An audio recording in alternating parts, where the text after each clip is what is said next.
నమస్కారం. గడిచిన 8 నెలలుగా కాంగ్రెస్ పార్టీ ప్రభుత్వం తెలంగాణ వ్యవసాయ రంగాన్ని, తెలంగాణ రైతాంగాన్ని సంపూర్ణంగా మోసం చేసింది.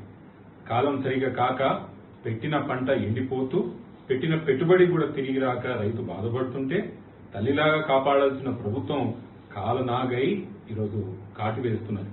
రుణమాఫీ పేర్ల మీద గడీలు, తారీఖులు, తేదీలు పెంచుకుంటా పోయి తెలంగాణ వ్యవసాయాన్ని మోసమే కాదు అన్యాయం చేసినటువంటి ఘనత ఈరోజు కాంగ్రెస్ పార్టీ ప్రభుత్వానికి, ముఖ్యమంత్రి గారికి దక్కుతున్నది.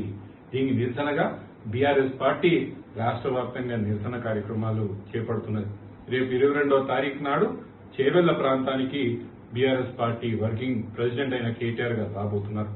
నేను చేవెళ్ల మరియు పరిసర ప్రాంతాల్లో ఉన్న రైతాంగానికి నేను వేడుకుంటున్నా, పెద్ద ఎత్తున మీరు దయచేసే కార్యక్రమానికి రండి.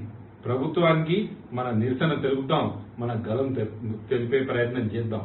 మన యొక్క గలం ద్వారా మీ యొక్క రుణం తీరే యొక్క అవకాశం కూడా ఉంటుంది. కాబట్టి పెద్ద ఎత్తున దయచేసి మీరందరూ చేవెళ్లకు రావాలని కోరుకుంటున్నాను. జై తెలంగాణ, జై కేసీఆర్. నమస్కారం. గడిచిన 8 నెలలుగా కాంగ్రెస్ పార్టీ ప్రభుత్వం తెలంగాణ వ్యవసాయ రంగాన్ని, తెలంగాణ రైతాంగాన్ని సంపూర్ణంగా మోసం చేసింది.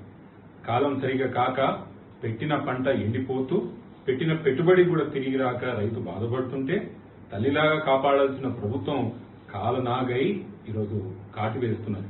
రుణమాఫీ పేర్ల మీద గడీలు, తారీఖులు, తేదీలు పెంచుకుంటా పోయి తెలంగాణ వ్యవసాయాన్ని మోసమే కాదు అన్యాయం చేసినటువంటి ఘనత ఈరోజు కాంగ్రెస్ పార్టీ ప్రభుత్వానికి, ముఖ్యమంత్రి గారికి దక్కుతున్నది. దీనికి నిరసనగా బీఆర్ఎస్ పార్టీ రాష్ట్ర వ్యాప్తంగా నిరసన కార్యక్రమాలు చేపడుతున్నది. రేపు 22వ తారీఖు నాడు చేవెళ్ల ప్రాంతానికి బీఆర్ఎస్ పార్టీ వర్కింగ్ ప్రెసిడెంట్ అయిన కేటీఆర్ గారు రాబోతున్నారు.